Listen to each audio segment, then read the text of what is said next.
और जब मन भर जाता है भगवान सबको अपने अंदर समाहित करके और शयन कर जाते, सो जाते हैं और लाखों वर्ष तक, करोड़ों वर्ष तक शयन करते रहते हैं। जब भगवान को ये मन में आती एको बहुत श्यामा पुनः सृष्टि का विस्तार करूं, तो जिस जीव की सूक्ष्मात्मा को जैसे अंदर समाहित किए थे उसी तरह फिर प्रकट कर देते हैं। और इसमें किसी की मदद की जरूरत भी नहीं पड़ती उनको, स्वयं करने में सर्वतंत्र स्वतंत्र है और सर्व सामर्थ्य है।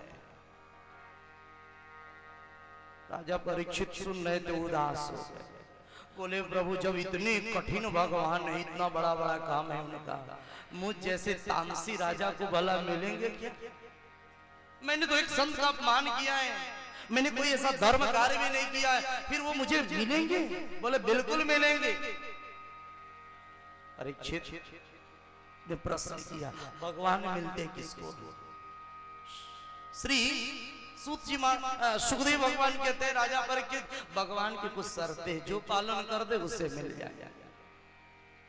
भगवान न किसी की जात देखते हैं, न किसी का धन देखते हैं, न किसी का बल देखते हैं, न किसी की विद्या देखते हैं, न किसी का रूप देखते हैं। भगवान तो हृदय का भाव देखते हैं। भाव का भूखा हूं मैं, भाव ही एक सार है, और भाव से जो मुझको भसता भाव से मेरा पार है।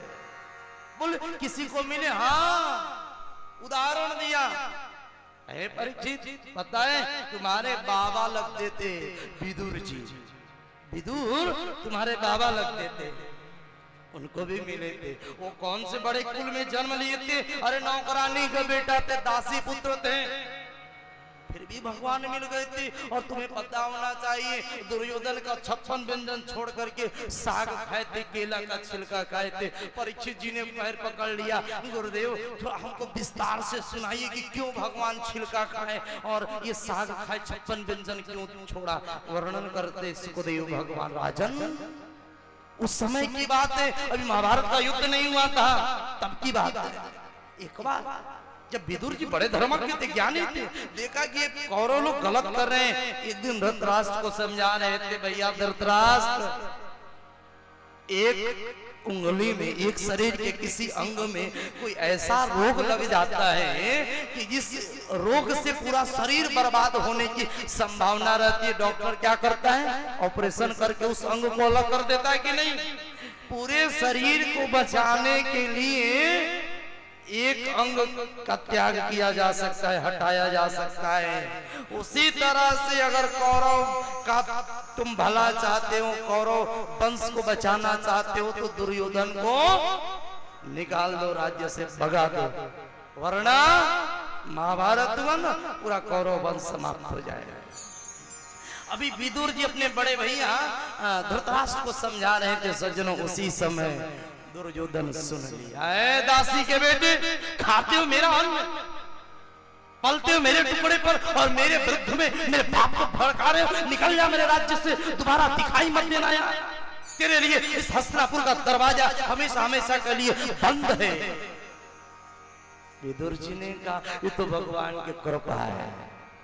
सज्जनों, कोई सम्मान करे तो समझना भी भगवान की कृपा है, और कोई अपमान करे तो समझना ये परमात्मा की विशेष कृपा है। क्यों? क्योंकि जहां सम्मान होगा वहां आपका लगाव ज्यादा बढ़ेगा, उससे प्रेम बढ़ेगा, और जहां मान होगा वहां से दुराव होगा। और भागवत कहता है कि लगाव से भगवान नहीं मिलते, दुराव से मिलते। लगाव तो गोविंद के चरणों में होना चाहिए, प्रेम तो परमात्मा के चरणों में होना चाहिए। इस दुनिया में कैसे रहना है? पुरैन के पत्ते की तरह। पुरैन का पत्ता जन्म तो लेता है पानी में, कीचड़ में, पलता भी उसी से है, लेकिन एक बूंद पानी का डाल दो, इधर से डालोगे उधर निकल जाएगा। बोले ठीक उसी तरह जन्म तो हमारा इस संसार में हुआ है, रहना भी इसी दुनिया में है, पहनना भी वही है, खाना पीना भी सब वही है, लेकिन अंतरात्मा में भगवान के चरण को अगर स्थापित कर ले तो बाबा बाल बच्चे बीवी के साथ रह करके भी भगवान का भजन होता रहेगा। भगवान को ढूंढने जाने की जरूरत नहीं पड़ेगी सज्जनों, भगवान तुम्हें ढूंढकर घर पे आ जाएंगे, जैसे विदुर के यहाँ आ गए। अपमान करके निकाल दिया। विदुर विदुरानी बेचारे जंगल में जाकर कुटिया बनाकर रहने लगे। राज्य छिन गया, सत्ता छिन गई, लेकिन प्रेम बढ़ गया भगवान के प्रति। बोले अच्छा हुआ, ये रोज 8 घंटा राज दरबार में ड्यूटी देनी पड़ती थी, हाजिरी जनानी पड़ती थी, इससे तो छुटकारा मिला ना। देखो संतों की मस्ती अपनी अलग होती है। एक बार कबीरदास जी जिस समय बनारस में रह रहे थे 80 घाट के पास, सामने इनके कुटिया एक झोपड़ी में रह रहे थे। इनके झोपड़ी के सामने एक बेश्या का आलीशान मकान था। बेश्या रोज देखती इनको गंगा में स्नान करके लौटते समय बेश्या मजाक उड़ाती है। देखो बाबा को पूरा देह कप आ रहे इस ठंड में भी, और झोपड़ी का झोपड़ी रह गया। मेरा इतनी छोट से इतना आलीशान मकान बन गया, इतने लोग मेरे आगे पीछे चलते हैं। बाबा कोई जवाब नहीं देते। एक दिन गुस्सा आ गया उस बेश्या को। उसने कहा ये बाबा मेरे महल के सामने झोपड़ी बनाकर रहते, मेरा अपमान हो रहा है, ये झोपड़ी समाप्त होना चाहिए। कुछ अपने लफंगो यारों को आदेश कर दिया उस बेश्या ने, इस बाबा की झोपड़ी में आग लगा दो। लगा दिया बेश्या की बात मान करके। और कबीरदास जी की जब कुटिया चलने लगी, सज्जन कबीरदास जी मस्ती में नाचने लगे, और जो आसन कमंडल लोटा था सब उठा करके गोविंदाए नमो नमो उसी आग में डाल दिया और नाचने लगे। बोली तो भगवान की बड़ी कृपा हुई, कम से कम रोज इस कुटिया की देखभाल करनी पड़ती थी, झाड़ू बहारू, इससे भी छुटकारा मिल गया। अब तो केवल भजन ही भजन करना है। अब ये नाच रहे थे, तब तक थोड़ी सी आंधी उखड़ी और एक चिंगारी निकला और उस बेश्या के घर में भी आग लग गई। इनकी तो झोपड़ी जली, उसका आलीशान मकान जल करके रहा। अब बेश्या चिल्लाती हुई दौड़ी आई, अरे बाबा तेरी वजह से मेरी कुटिया जल गई। कबीरदास जी ने बहुत प्यारी बात कही सज्जनों। संत कबीर कहते हैं तेरे यारों ने मेरी कुटिया जलाई तो मेरे यार ने तेरे घर को जलाया। बोलो राधे राधे। ये तो अपनी अपने यारों ने यारी निभाई, इसमें हम क्या कर सकते हैं। तो प्रेम होना चाहिए। श्री विदुर जी महाराज वन में रहते हैं, केले खा करके जीवन यापन कर रहे। अद्भुत प्रेम था। उसी समय की बात है, पांचों पांडव का शांति दूत बनकर के गोविंद पधार रहे थे। बड़ी सुंदर व्यवस्था सजाई जा रही थी, हस्तिनापुर को दुल्हन की तरह सजाई जा रही थी। सज्जनों विदुर ने किसी से पूछा क्या बात है? बोले गोविंद आ रहे। क्या कन्हैया आ रहे? बोले हाँ। विदुर ने विदुरानी को जाकर कहा सुनती हो जी आज द्वारिकाधीश आ रहे। 12 वर्ष हो गए, जब मैं राजा था तो एक बार मिला था उनसे, और जब से राज्य से निकला दर्शन नहीं हुआ। आज मैं अपने गोविंद का दर्शन करूंगा। विदुरानी ने कहा वो पहचानेंगे भी तुझे? बोले वो सबको पहचानते हैं, दुनिया को भले भूल जाए अपने भक्त को गोविंद कभी नहीं भूलते। विदुर विदुरानी दोनों चले सज्जनों गोविंद के दर्शन के लिए। हृदय में अद्भुत प्रेम, अपार भीड़ थी, लोग जय जयकार कर रहे थे। भगवान श्री कृष्ण रथ से आ रहे हैं, लोग फूल बरसा रहे हैं, प्रेम से बोले कृष्णचंद्र भगवान की जय जयकारे बोल रहे थे। उस भीड़ में बेचारे वृद्ध विदुर विदुरानी धक्का खा रहे हैं। धक्का खाते खाते एक दीवार का सहारा लेकर आंखों में आंसू भर करके भगवान से प्रार्थना करने लगे, गोविंद हमारे शरीर में ताकत नहीं कि धक्के देकर आगे जा सके। और कन्हैया ऐसे भी दुर्योधन अगर हमें देख लिया ना, हमको इस राज्यसभा से निकाल देगा। प्रभु लग रहा है आज आपका दर्शन नहीं होगा। विदुर ने विदुरानी से कहा सुनती हो जी अगर आज कन्हैया का दर्शन नहीं हुआ ना प्राण त्याग दूंगा, मैं वापस नहीं जाऊंगा कुटिया में। बैठ गए विदुर विदुरानी आसन जमा करके दीवार का सहारा लेकर के। भगवान ऊपर चढ़ते जहाँ मंच सजाता है, दुर्योधन फूल की माला पहनाता है, गोविंद की आरती उतारता है, लेकिन भगवान कभी इधर देखते कभी उधर देखते। उस अपार भीड़ में गोविंद की नेत्री अपने प्यारे भक्त विदुर विदुरानी को ढूंढ रही है। जो अपने लोग होते हैं ना कितनी भी भीड़ों पहचाने जाते हैं। बोलो राधे राधे। गोविंद की दृष्टि पड़ गई, विदुर विदुरानी की आंखों में आंसू है। कन्हैया ने मन से हाथ हिलाया और इशारा किया है काका विदुर आप भले मुझे ना देख रहे हो, लेकिन मैं तो बहुत पहले से आपको देख रहा हूं। दुनिया वाले भले मुझे ना देखते हो लेकिन मैं तो सबको देखता हूँ। विदुर जी को देखकर गोविंद ने जब हाथ हिलाई, विदुर जी के आनंद का ठिकाना नहीं। अरे विदुरानी ये देखो कन्हैया ने हमें देख लिया। गोविंद ने हमें देखकर हाथ हिला दिया, स्वागत कर दिया। बैठ गए दोनों, चर्चा होने लगी। भगवान समझाने लगे दुर्योधन को, अरे दुर्योधन ये पांचों पांडव तेरे भाई है ना? बोले हाँ। आधा राज्य दे दो। दुर्योधन ने कहा नहीं दूंगा। भगवान ने कहा 5 गांव दे दूं, पांचों पांडव को मना लूंगा। दुर्योधन ने कहा है गोविंद सुचक्रम नहीं वदास्यामि बिना युद्धे न केशवा। अरे गोविंद सुई की नोक बराबर जमीन देने वाला मैं नहीं हूं। जा पांडव को कह दे अगर भुजाओं में ताकत है तो महाभारत करे, युद्ध करे। धन हाथ जोड़ने से नहीं मिलती, ताकत से मिलती है। अगर पांडव के पास ताकत है तो आकर लड़ाई करे, युद्ध करे और महाभारत में जीत करके हस्तिनापुर ले जाए।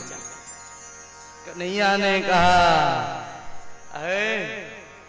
दुर्योधन युद्ध की कहानियां अपने नाना नानी से कहानियों में सुने होंगे तुमने, लड़ाइयों के बारे में। युद्ध होता है तो क्या होता है तुम्हें पता नहीं है। बोले जो ना होगा सो होगा।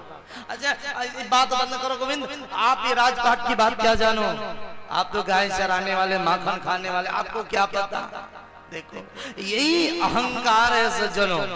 जब हृदय में अहंकार होता है ना तो व्यक्ति अपने आप को बहुत बड़ा ज्ञानी विद्वान समझने लगते हैं। दुर्योधन भगवान को कह रहा आपको राज्य की बात क्या समझ में आएगी? आप चलो आपके लिए 56 व्यंजन मैंने बनवाया है, 56 व्यंजन पाओ, भोग लगाओ और फिर हम बात करेंगे। भगवान ने कहा भोजन 2 परिस्थिति में की जाती है, या तो खाने वाले को जोरों से भूख लगी हो या तो खिलाने वाले को ज्यादा प्रेम हो।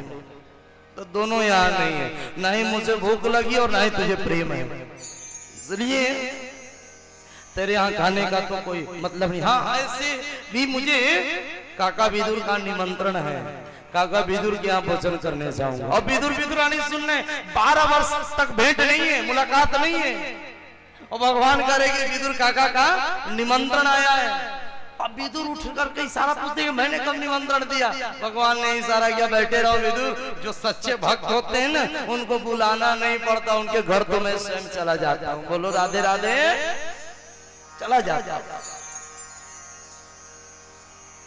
भगवान दुर्योधन से कहते नहीं मैं तो जाऊंगा। विदुर जी ने विदुरानी को कहा जल्दी निकल, क्या पता कन्हैया पहुंचा है। चलो कुटिया को झाड़ो बारो साफ सुथरा करो, आसन लगाओ, मैं माखन मिश्री लेकर आ रहा हूँ। विदुर जी माखन मिश्री खरीदने पहुंचे सज्जनों। इधर गोविंद रथ पर सवार हुए और पधारे। विदुरानी काकी स्नान कर रही थी, आवाज लगा दी काकी काकी। अब विदुरानी ने सुना ये आवाज तो कुछ जानी पहचानी सी लग रही है, किसकी आवाज हो सकती है? तब तो भगवान ने दोबारा आवाज लगाई काकी मैं गोविंद। अरे मेरे गोविंद आ गए, मेरे प्रभु आ गए। विदुरानी को तो इतना आनंद आया कि स्नान कर रही थी, शरीर की भान भूल गई, शरीर की सुध भूल गई, दौड़ पड़ी, गोविंद आ गए। भगवान ने देखा, पहले तो पीताम्बर उड़ा दी और भगवान के बाह पकड़ के विदुरानी अंदर ले गई। गोविंद प्रभु आप मेरी कुटिया में, इस गरीब की कुटिया में पधारे, अहो भाग्य मेरा, प्रभु यहाँ बैठो।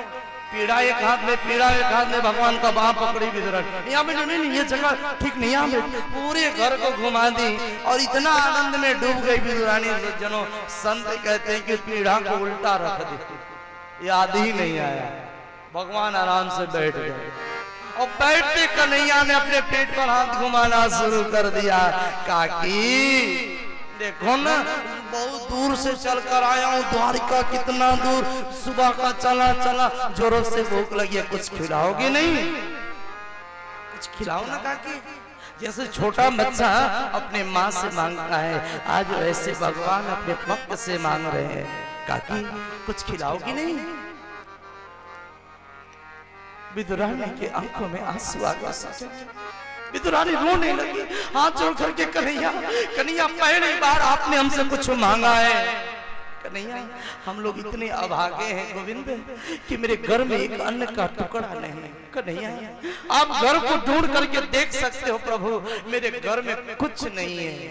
क्या खिलाऊं मैं आपको? कन्हैया, रोज आपके चाचा जाते हैं जंगल से फल लाते हैं, केले तोड़कर लाते हैं, साग लाती हूँ, उसी को बना करके भोग लगा करके पा लेती हूँ, घर में कुछ नहीं है। जब विदुरानी रोने लगी, सज्जनों, भगवान के भी आंखों में आंसू आ गए और भगवान ने कहा कि आपके पास जो वही खिलाना तो पड़ेगा, आपके पास जो खिलाना पड़ेगा। सज्जनों, ये भगवान भक्त का मान रख रहे, सम्मान कर रहे हैं। भगवान वहां भी गए थे, सबरी मैया के पास भी जूठा बैर खाया और सबरी ने पूछा, प्रभु कैसे लगे बैर? गोविंद ने कहा, माँ 14 वर्ष का वनवास की कई अम्मा ने दिया, 13.5 वर्ष बीत गए। इस 13.5 वर्ष में एक से एक बड़े बड़े अमलात्मा विमलात्मा महात्मा मिले, सबने खिलाया, लेकिन अयोध्या में भरपेट भोजन मिला था। दोबारा 13 वर्ष बाद आपके यहाँ भरपेट भोजन मिला। ये भगवान भाव की बात करते हैं। और जब सज्जनों आपका आश्चर्य होगा, 14 वर्ष के बाद भगवान श्री राम जब अयोध्या लौटे, मैया कौशल्या को लगा, अयोध्या वासियों को लगा कि मेरे राघव को बन के कंदमूल फल खाते खाते इनके मुंह का स्वाद बिगड़ गया होगा। 56 व्यंजन बनाए गए और उस रसोई घर में देवलोक से रसोई आए, मनुष्य का वेश बना करके 56 व्यंजन बन करके तैयार हुआ। और राघव जब पाने बैठे, मैया कौशल्या ने पूछा, बेटा राम, ये 56 व्यंजन कैसा लगा? राम जी ने कहा, मां ठीक, बहुत अच्छा, लेकिन आश्चर्य हुआ, लेकिन लगा दी राम जी ने। पूछा क्या? नहीं बोले, बोले बस ठीक है। जनकपुर एक बार यात्रा हुई जनकपुर की, सज्जनों, ऐसे जल्दी मिलता नहीं प्रमाण कि राम जी दोबारा ससुराल गए थे, लेकिन कुछ ग्रंथों में चर्चा आती है कि राम जी ससुराल जनकपुर दोबारा गए एक बार, और गए तो ससुराल की सेवा, वो भी जनकपुर की, कौन वर्णन कर सकता है। वहां भी 56 व्यंजन बने और मिथिलानियों ने अद्भुत स्वागत किया। भगवान पाए और पाने के बाद जब सखियों ने पूछा, प्रभु कैसा लगा? राम जी ने कहा, सब ठीक था, लेकिन वहां पे लग गई। अयोध्या वालों को बात समझ में नहीं आ रही थी कि ये लेकिन क्या है। जब कौशल्या मां ने एक दिन बाह पकड़े, राम बताना पड़ेगा बेटा, अयोध्या में भी तूने लेकिन लगा दी, जनकपुर में इतना स्वागत हुआ, वहां के भोजन को भी पाकर तूने लेकिन लगा दी, कारण क्या है? राम जी ने कहा, मां कहना यही चाह रहा था कि जो स्वाद सवरी मैया के जूठे बैर में था, आपके अयोध्या के 56 व्यंजन और जनकपुर के 56 व्यंजन में वह स्वाद, वो मिठाई, वह प्रेम नहीं था। क्योंकि यहाँ सबको पता था कि हम राम को 56 व्यंजन भोग लगा रहे हैं, और उधर सवरी को पता ही नहीं था कि झूठा खिला रही हूँ कि सच्चा खिला रही हूँ, क्या पवा रही हूँ। आज गोविंद ने कहा, काकी भूख लगी है, खिलाना तो पड़ेगा, रोने लगी। प्रेम की आंखों में आंसू आ गए। कन्हैया, विदुरानी दौड़ करके, हाँ कन्हैया ये चीज केले हैं, पके लाऊं? हाँ लाओ ना। दौड़ करके विदुरानी कहा कि अपने आंचल में केले तोड़ करके लाती है। इधर से भगवान, इधर से विदुरानी बड़े प्रेम से बैठ के जनों माताओं, और प्रेम आंखों में आंसू है। कन्हैया कन्हैया, और बड़े प्रेम से केला छिलती है, आंख में तो आंसू से आंख बंद हो गए, केला छटक के नीचे गिर गया। कन्हैया करके छिलका भगवान के मुख में डाल दी, और भगवान श्री कृष्ण बड़े प्रेम से छिलका पा गए। बोले, काकी केला बड़ा मीठा है। हाँ क्यों नहीं, फिर केला छीली और फिर आंख बंद, और फिर केला छटक के नीचे और छिलका गोविंद के मुख में। एक दो नहीं, कई छिलके गोविंद को खिलाते, और भगवान पा भी गए। अभी पा ही रहे थे सज्जनों, तब तक विदुर काका माखन और मिश्री लेकर पधारे। विदुरानी सुनती हो जी, माखन मिश्री लाया हूं, गोविंद आने वाले। बोले, आने वाले नहीं, वो तो आ चुके। विदुर ये दौड़ कर गई, मेरे प्रभु आ गए, इस गरीब की कुटिया में हो भाग। साष्टांग प्रणाम करते हैं गोविंद को, नीचे दृष्टि पड़ी, केले पड़े।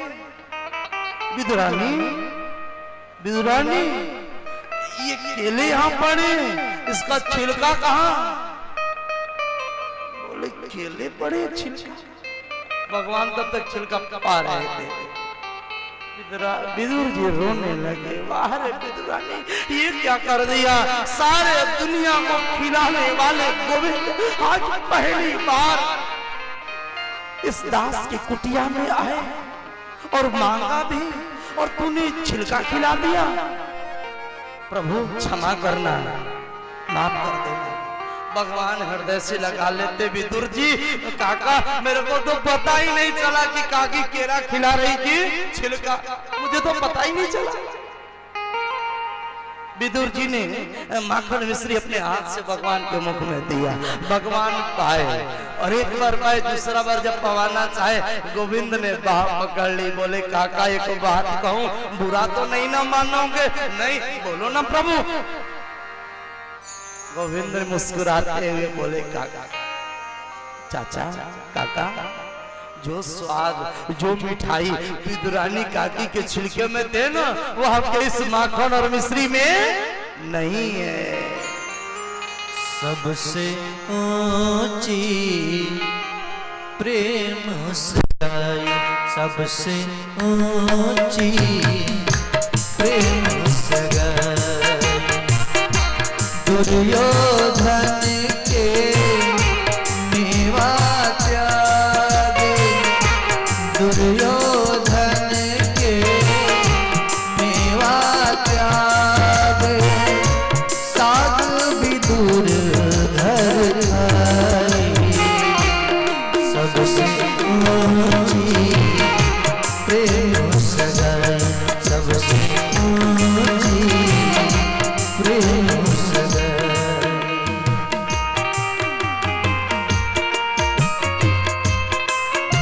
जय हो,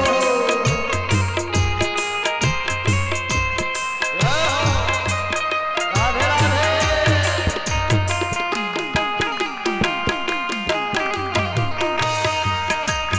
ताली बजाते रहिए, बजाते बजाते कहीं आपके हृदय में भी प्रेम उत्पन्न हो जाए।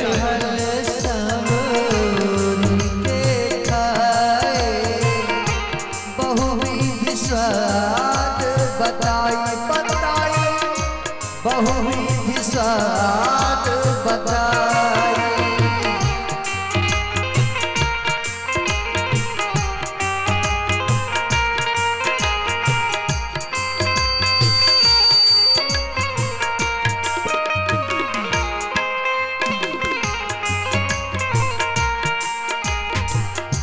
झूठे फल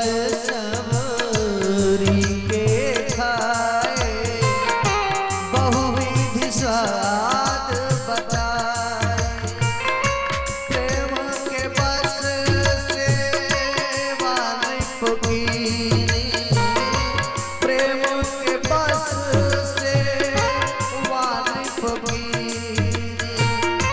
आप बने हर जाए, सबसे ऊंची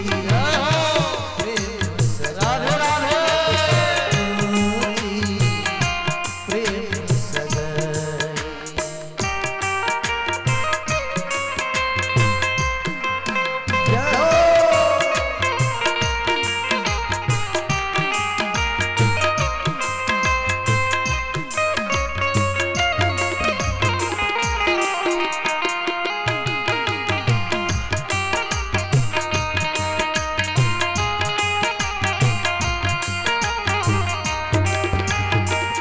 राजसूया युधिष्ठिर कीनो, राजसूया युधिष्ठिर कीनो, तामे झूठ उठाई उठाई, तामे झूठ उठाई, राजसूया युधिष्ठिर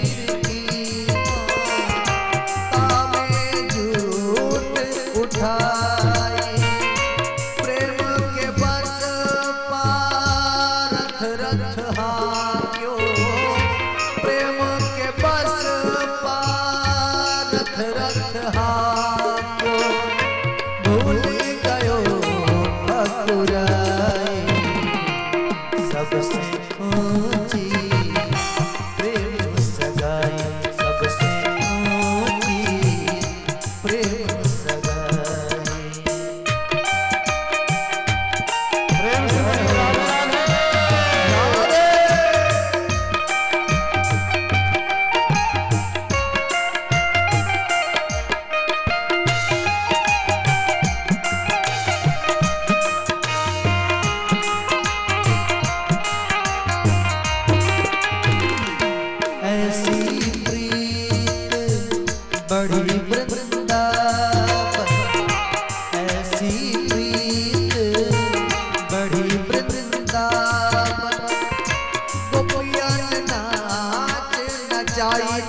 सबसे ऊंची प्रेम सगाई, सबसे ऊंची प्रेम सगाई।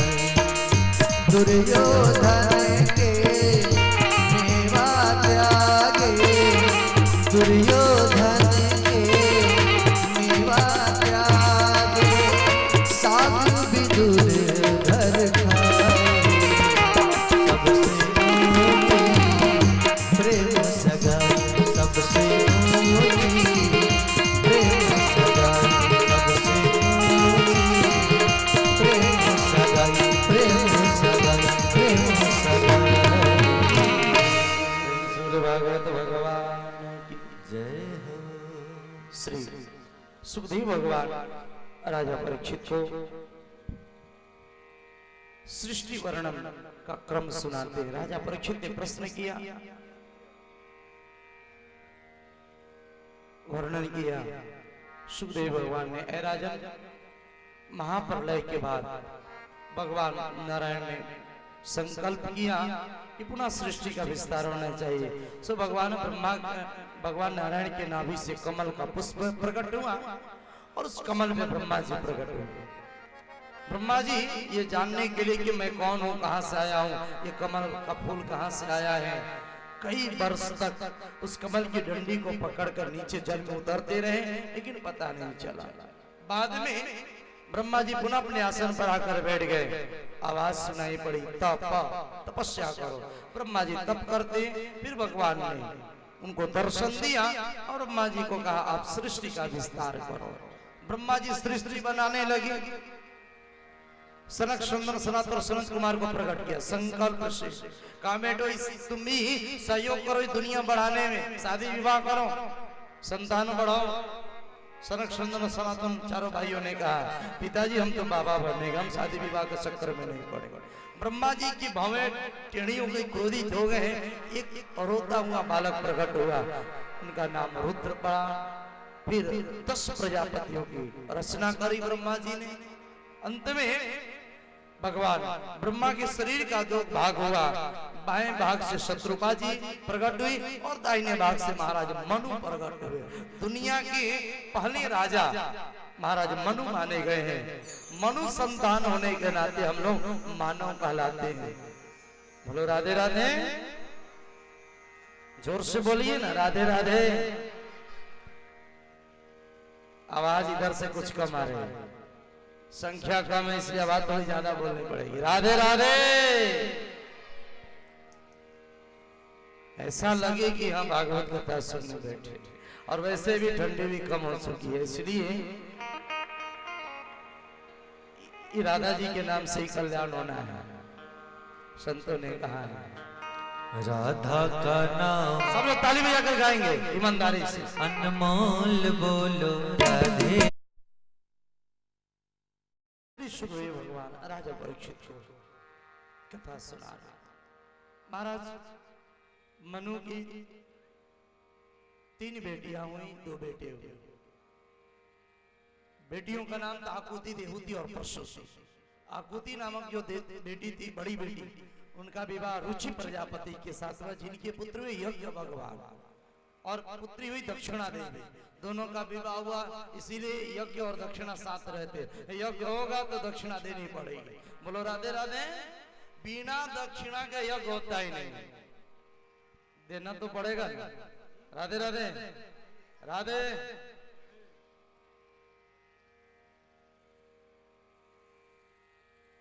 दक्षिणा के बिना काम चलने वाला है? तो भगवान